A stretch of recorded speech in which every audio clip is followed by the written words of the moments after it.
So I'll see if you can figure out what the person's job was. Might be a little tricky.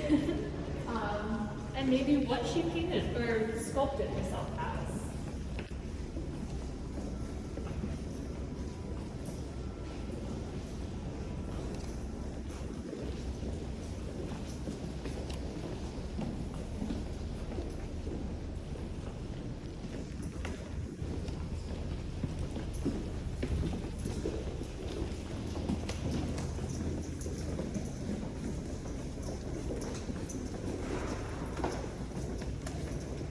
Alright, so you can all gather around this glass case. This is the piece that we'll be looking at here. But these three are grouped together for a reason, so please feel free to look at them and wonder about them too. So, as I said, this is a self-portrait. So who here has ever taken a selfie before? Probably all of us.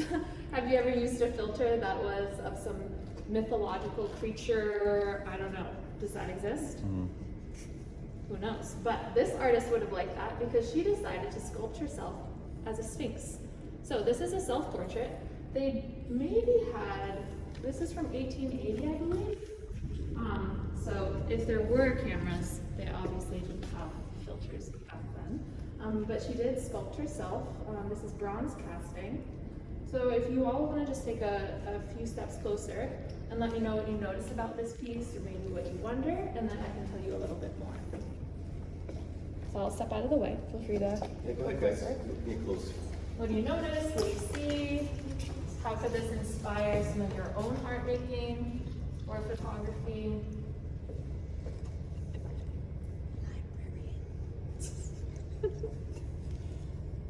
Or maybe like a writer or a poet, maybe?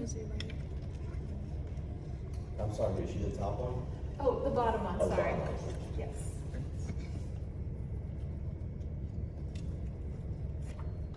So first, let's start with, what do you see in this self-portrait? Book. A book. Okay. 2 books. 2 books. 2 books. What's coming out of her back? Wings. Wings. Okay. She's also like a dolphin. What was that? She's also like a dolphin or something. Mm-hmm. Yeah. And what's she holding in the front? Can anybody tell? It's something we don't really use anymore. A cauldron. So there was a liquid that was held in that. Any guesses what the liquid might have been? Water. Not water. Much darker than water. You don't want to drink it either. Blood. No, but it does feel like that would go with this piece, right? If this was in some kind of mythological or sci-fi or something, it kind of has that look. So this was an inkwell. So it's obviously very ornate and beautiful to be an inkwell, and she did create it for herself. And she made herself look like a chimera, which is like a gargoyle. And then also she put some wings on the back, and just there's a lot of mythological elements here. So if that's something that you're interested in, this is a really great piece to look to for inspiration. And she was from Paris, so she was French. She was an actress. So based on how she depicted herself here, how do you think she might have felt about her career as an actress, or what did she believe about the acting industry? And there's no right or wrong answers here. We're just looking and thinking. She might have thought she was a bad person. Okay, so maybe she thought she was bad. The devil. Okay, maybe. Maybe she was a little bit conflicted about her career.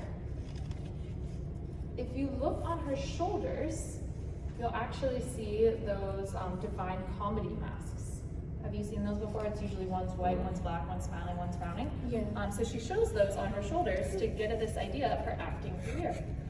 And so she does have this kind of, she's stuck between, is it comedy, is it tragedy, is it happy, is it sad? She's not really sure how she's feeling. And it's super interesting to just look at this and realize how many little details there are in this one piece. And it was functional, right? She could use that as an inkwell. So how might this inspire some of the art that you might make in your art?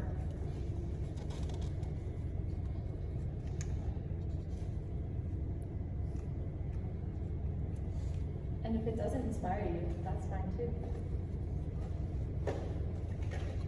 shows all the internal conflict she must have struggled with. Oh yeah.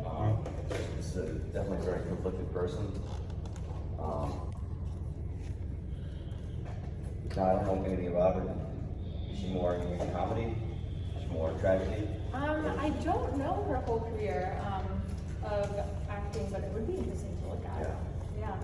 To find out a little bit more about her. Maybe she didn't know what direction to go in. Yeah. Maybe she had more of a knack for comedy, but didn't want to do something more serious. That happens a lot with artists, certain artists. Well, they get typecast in a certain role and can't get out of that certain role. Especially as a woman in the 1800s, there might be expectations, right? Yep. Or barriers you have to overcome.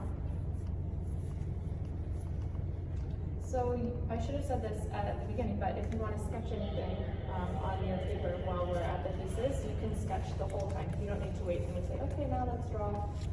But do you want to take a couple minutes to sketch this, or do you want to move to the next piece? What do you guys think? Sketch?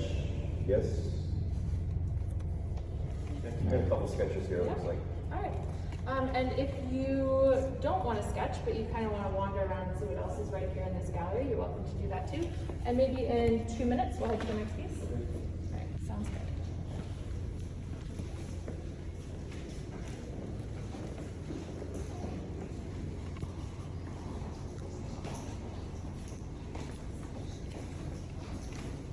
All right, name of the class, guys. What's the scene from? Yeah, so this is, yeah. Johnson's. There's Polyphemus.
Everyone ready to move on? All right, Yeah, so we're sure. gonna go back in time to the next one. We're gonna be looking at two objects from ancient Egypt.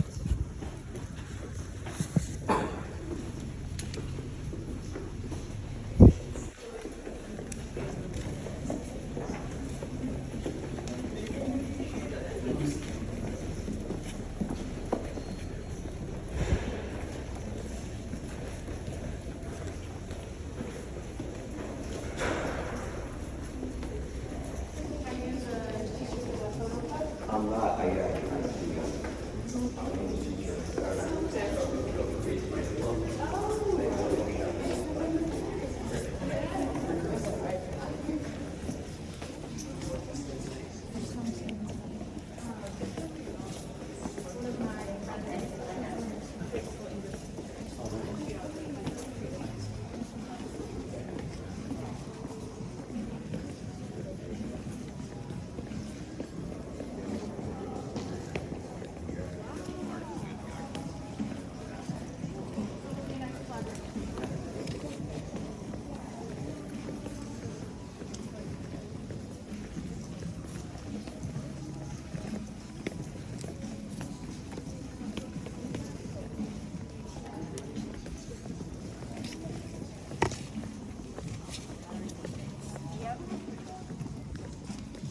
Okay, so yeah, thanks. There's right in there right now. They're also from your school. They're just ahead of us. We'll just wait until they kind of clear out of there.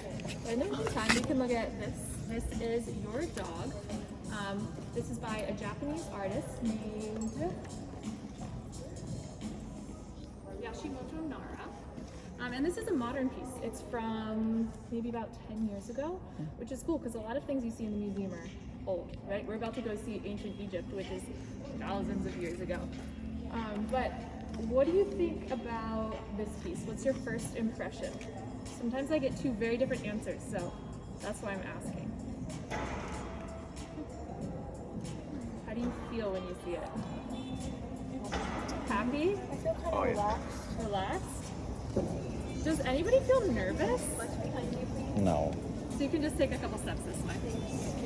I don't think any dog person. Anybody a dog person here? Yes? I don't know how you can look at that thing and not feel happy if you're a dog person. So I was here with a group of little kindergartners, and one of the little kids was really scared because he doesn't like dogs. So imagine he's only this tall and he's looking up at this dog and he was so scared. So I felt really bad because I hadn't thought about that, because like all of you, I had thought, oh, this is such a fun and happy piece. But this is made all out of fiberglass. It's supposed to kind of look like a balloon dog. So again, reminding you of these happy times of maybe when you were a kid at the fair, something like that. And also, if you walk around it, it's interesting to see all of the reflections. So that's why this piece is here in this room, where there's all the light. So you can also, as you're walking through the museum, think about, why is this piece in this room? Why is it not somewhere else? Right? Think if this was in that hallway that we were just in. 1, might not fit. 2, wouldn't have all the reflections on it. So as you are all artists, think about where you would want to display your photography. Where would you want to display your art? What's going to make it look really good? Should we head in and see the Egyptian art? All right, let's go. Go ahead.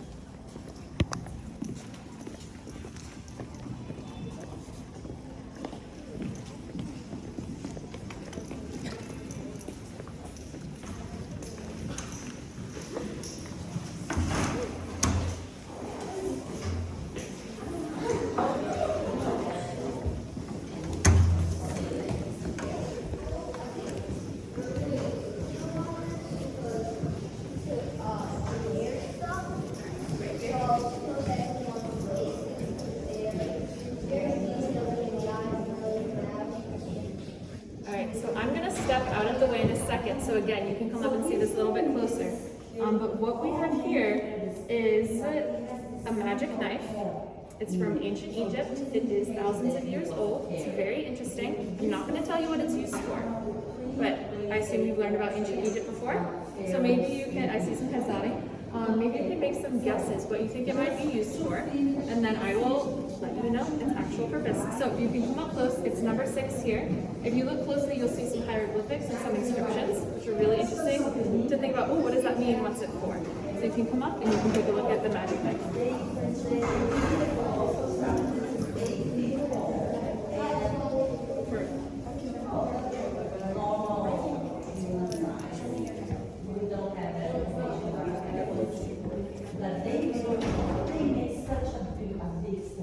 And while you're waiting, I'm going to pass around another piece of art.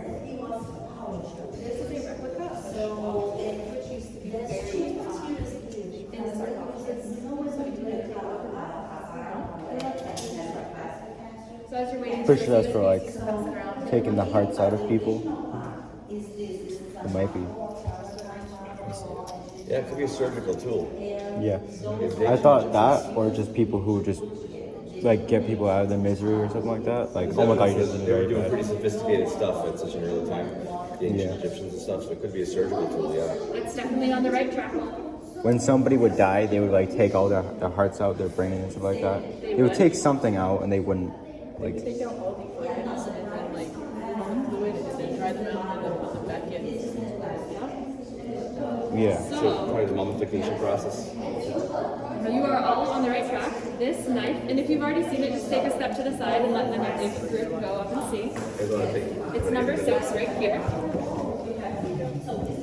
So this was a ceremonial knife that was used to help open the mouth in the mummification process.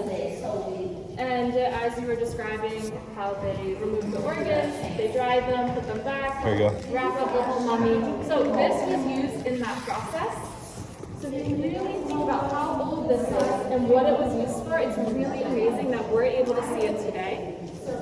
And it's a very powerful object. This isn't a knife that they would just use anytime, right? This was really special, very fun. Did everyone get a chance to see the Schwab teeth? Did anyone not see it yet? Do you want to see it? So we will move into the next gallery. We're going to see another piece.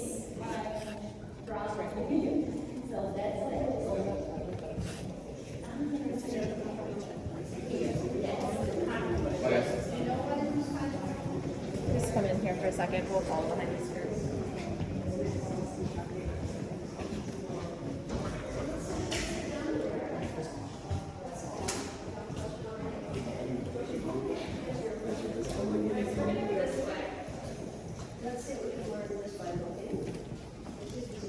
So these are Schwab teas. There's actually one in the museum. It's not on our list today, but we will walk by it so you can see it. They were buried with whoever the person was. And does anyone know what they were used for? Just because some of you seem to have a lot of knowledge, I don't want to just tell you. So these are Weren't they like prized possessions or something? They were very special, yes. But they were made specifically when somebody needed to be buried, when someone was passing into the afterlife. And these would help that person in the afterlife by doing. But like, you're rich. Like, where you go in the afterlife? Because like poor people who died, they would have went to hell instead of like the good version. I forgot what it's called. But because they were poor and they didn't have anything to give to the gods. So the ancient Egyptians did believe there's a long history, so it had changed throughout many thousands of years.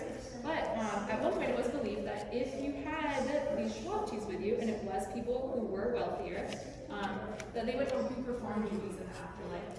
So you would have a Schwab tea that would help with the farming. You would have one that would help with whatever housework needed to be done. You would have one that would help with the cooking. So you had many of these. And some of the gruesome past is that whenever people, before they used Schwab teas, there was actually human sacrifice.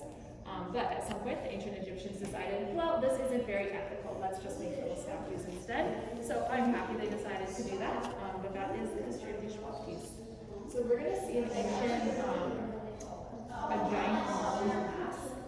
And whenever we're looking at it, I want you to notice all the different designs, the colors, how were the colors used, why did they use those colors, and what do you think some of the images might represent?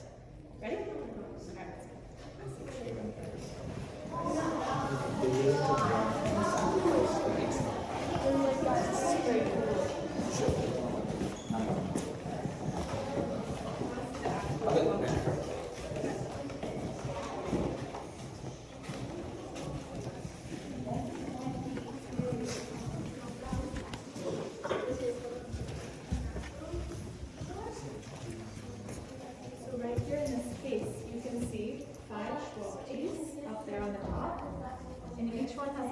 Function.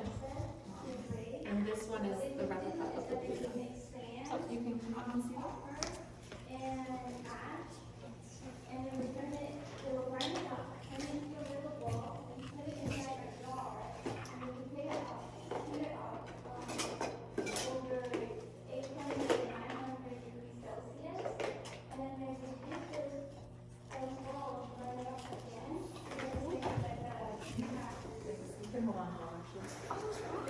Yes, so I'm also passing out these rocks. I have 4 of them, so again, we'll share. But this is a color that was very special in ancient Egypt. Pass them around, there's 4 of them, so we need to share. Any guesses what this is made out of? Okay, turquoise is a good guess. Isn't it clay or something? Clay, you said that. I said that. Clay, okay. Marble? Clay is, what color is clay? Oh, it's pink. It is similar to clay though. So, terracotta, another good guess. Alright, you want to know how this is made? So this is actually not stone. It's more similar to clay. It's a special technique called Egyptian faience. And what they would do is really advance with time. You know that the ancient Egyptians had all of this technology that is super impressive whenever we look back and learn about their history. So they would mix different chemical compounds together. Anybody else want to see it? This one is a little different. It has some inscriptions on the back. Did you want to see it? Okay. So they would mix it all together, and then it would be brown, like clay. That's why I said, who said clay? Because it looked like clay, it's gray. And then when they fire it in the kiln, all of the heat actually changes it to this bright blue turquoise color. So this isn't a special type of stone. They actually just figured out how to use different chemical compounds to make something this bright blue color, which I thought was pretty interesting. I do have a video. It's not great quality, but if we have time at the end, I'll show it to you, or I can send it to your teacher and you can see it later. Because I just have my phone, so it wouldn't be great to show you.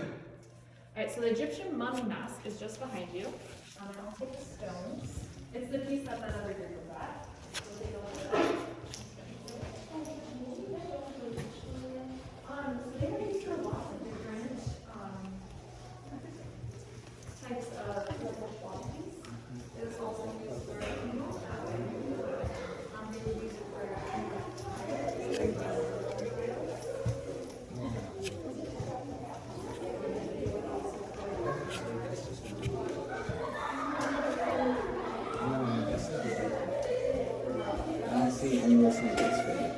Oh, the grip one.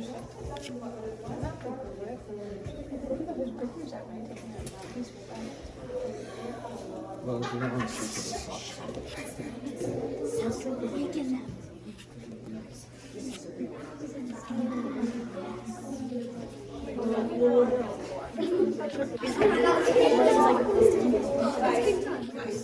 Isn't sure with I just had a question if any of this is replicas or if it's all real, and it is all real. It's all from ancient Egypt, from the surrounding areas.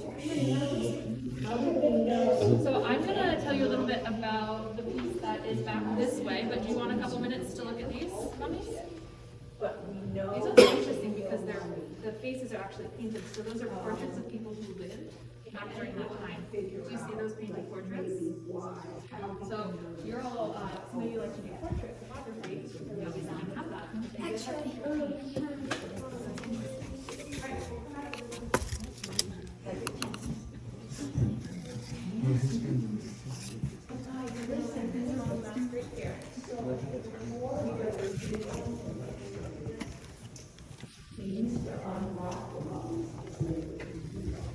So this mummy mask looks like it's gold. It's actually wood that's then painted or gilded with gold, and then other colors involved too. What kind of colors do you see here? Yeah. Blue was a very important color. As you saw from these stones, blue, it took a little bit more effort to make blue. And there's a special type of blue called lazuli, and that would be used on some of these masks because it was very, very special and very expensive.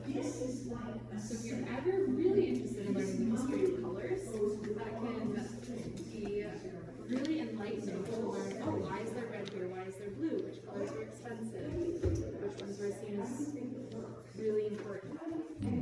What kind of symbolism do you see here?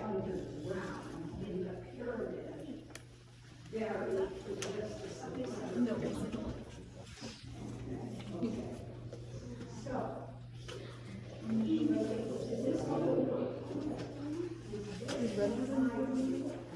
Red usually is associated with power, which would make sense because this is only people who were more elite and a little bit wealthier who have the power usually got this money. Blue, again, it would be used with people who had more wealth, but I don't know exactly what it's supposed to symbolize. We'll look that up later. Good question. And I'm not going to know the answer to all the questions, but it's good because you're here, you're thinking about it, right? And then we have people who look up any of these things later. I love that you're all being curious. Do you have any other questions or thoughts about this mask? Isn't that like the path of like the underworld or something? You probably know better than me. Down here in the bottom, or? Yeah. Because there's Anubis there. Question, is there a section of this museum of ancient Greek art? There is, we're going there next. Should we do that? Good call. We have about 10 minutes left on our tour. I know it's quick at each piece. Has anyone been sketching? Maybe a little bit? I know, it's so quick going through the museum. I wish these tours were longer. Alright, so we're going to continue. We're going to walk back, right?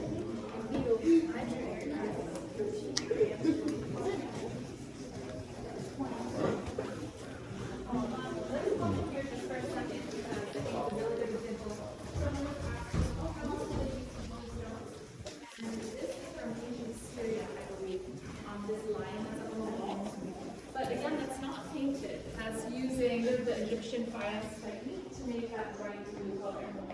And this lion is just one piece of a double-sided wall of lions leading all the way to a palace. So imagine what kind of statement that would make if you're walking amongst all these lions. Ready to go up to ancient Greece? Alright, so I will lead you back this way. So sad. It's okay.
Alright, so we're about to go see some ancient coins, but first, just to help transport you back to the time of ancient Greece, the museum has this nice video over here. I don't know if anyone saw it just before it changed, but it showed some ruins. But we're in the Mediterranean now, right? How do you imagine that the air feels? Very Okay. moist. Moist, yeah, probably some humidity. Absolutely. It's warm. Okay, so this can just help bring you back, or bring you over the Mediterranean and bring you back in time. Right, so let's go.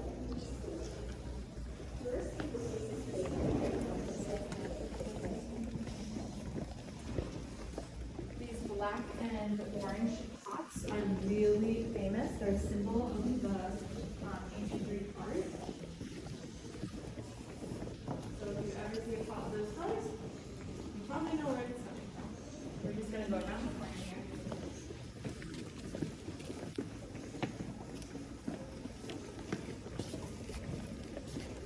Alright, so we're going to be looking right here, this point.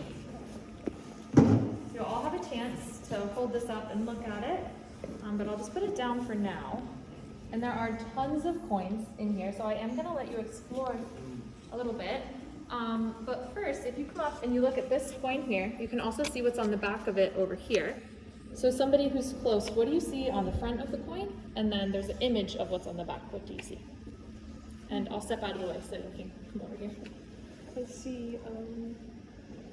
see like a one of those like war caps, which makes sense because it's of the goddess Athena, who was a goddess of war, Mm-hmm. and Excellent. the protection of soldiers. Amazing. Did everybody hear that? Great. I don't have to give the tour anymore. We have other tour guides. This is great. And what do you see on the back of that coin? So again, across the top here are all the fronts of the coins. And then there's just an image that's on the back that's down here, because you can't see both coins on both sides at once. So we do have a little animal down there. Can anybody tell what it is? It's an owl, which is one of the symbols of Athena as well. Yes, exactly. So this is a coin that shows Athena on one side, and she is wearing the warrior headdress, right? Kind of like the armor. And then on the back, there's the owl because that is Athena's symbol. So any guesses where this coin came from? Greece. Greece. And what city? Athens. Athens, exactly. So this room is full of coins, not just ancient Greek, but there's also ancient Roman coins. And we have a great map up there that you can reference too. But the really cool thing is that all of these coins were minted. There were so many of them. They were minted in certain cities and then exchanged throughout, everywhere that accepted these ancient Greek coins. So we have the coins from Athens with Athena and the owl. We have coins that have a turtle, because that's from, now I'm blanking on the name of the city, but where the turtle is the mascot. So as you look at all these coins, you can think about what's the mascot of that city, or who's the god or goddess that's represented by it. And it's kind of like how we have quarters, and quarters all have something different on the back. Have you ever noticed that? There's the different state quarters. So that's one way that our modern money is influenced by ancient Greek coins, which is pretty interesting. So I'll give you a few minutes to look at all the coins. You don't need to look at this specific one. It's just helpful to have one specific one to talk about, but there are so many that are here that are interesting to see. You can take the magnifying glass, they're on each stand, look at them closer.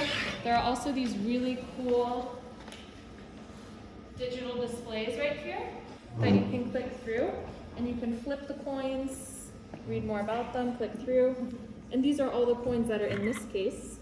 And this digital display here has all the ones in this case, and so on. So since the coins are small, I think it's best to give you a couple minutes to explore, and maybe find one that inspires you. So feel free to walk around. If you have any questions, let me know. Maybe you want to sketch some of the coins. Maybe you're really interested in Athena or owls.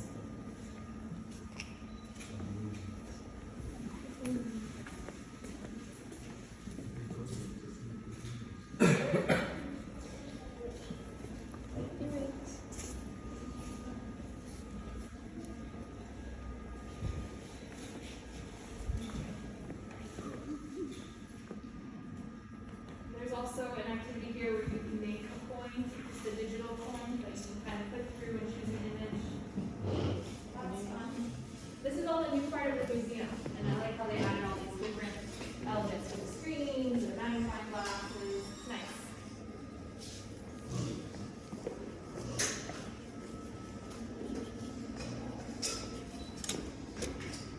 And if anybody would like to feel a replica of a coin, I do have one. I can pass it around. So this one looks just like the Athena coin with the owl. It's really cool. You can feel it, feel the textures. What does it feel like compared to our coins today?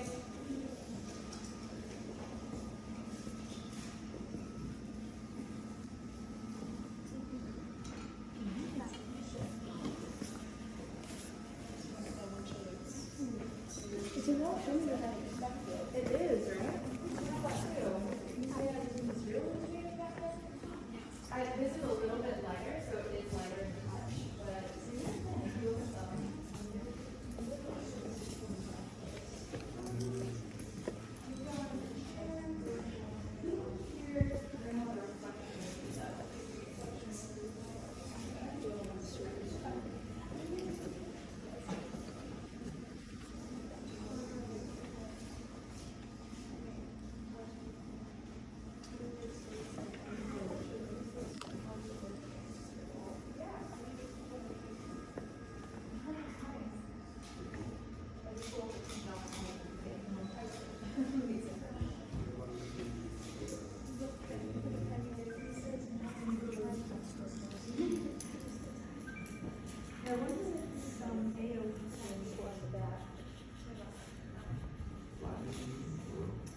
I believe alpha and omega.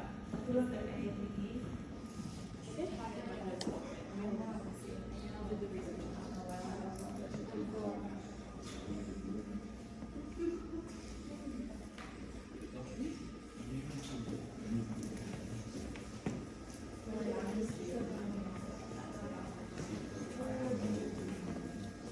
Would anyone else like to hold this coin and see the replica? And we'll head back to the studio in about 2 minutes.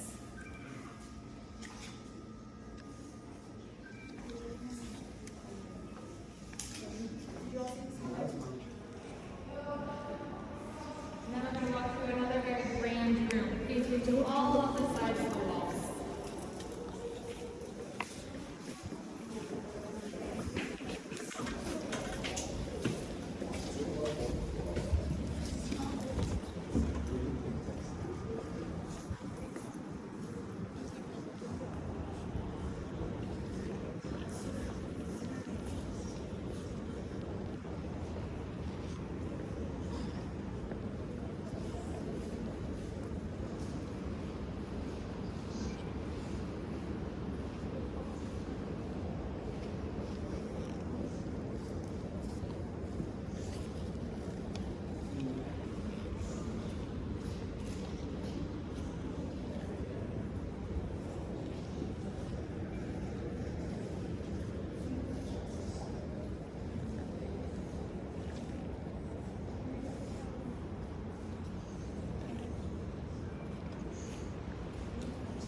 I saw a lot of you stopping and taking pictures here. What was it that caught your eye? I'm curious. I just like the frames.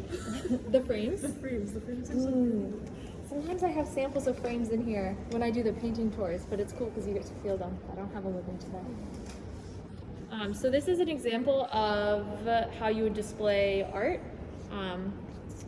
If you had all of these oil paintings, and especially during the Impressionist era, these aren't Impressionist paintings, but they would be filled.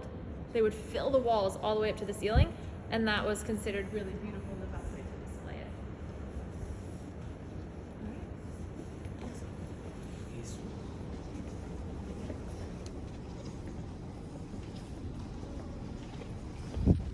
There's some very impressive still lifes here that look super realistic. Notice the little shine on the pots and the different textures of the bread and the cheese. Almost looks like a photograph. It could be inspiration for you for how to set up a photo shoot of a table.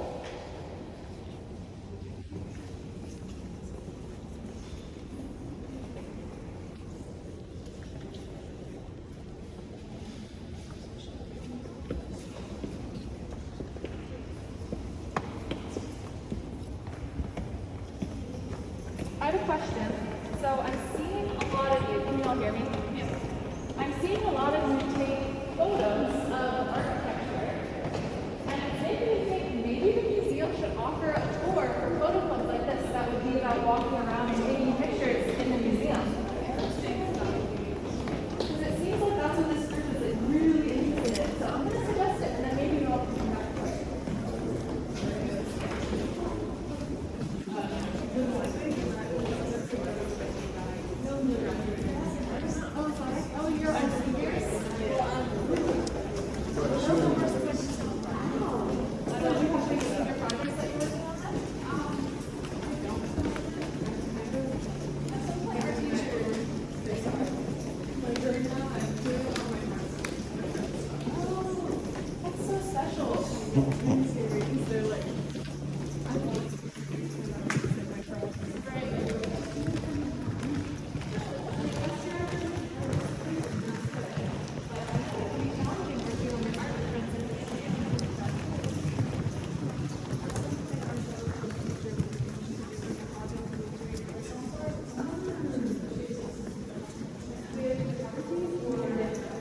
So like you act like the piece and the pieces of it?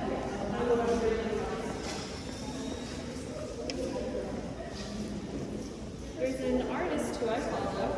We can keep going. We just did that actually. Okay. I will see you in a minute. Yeah.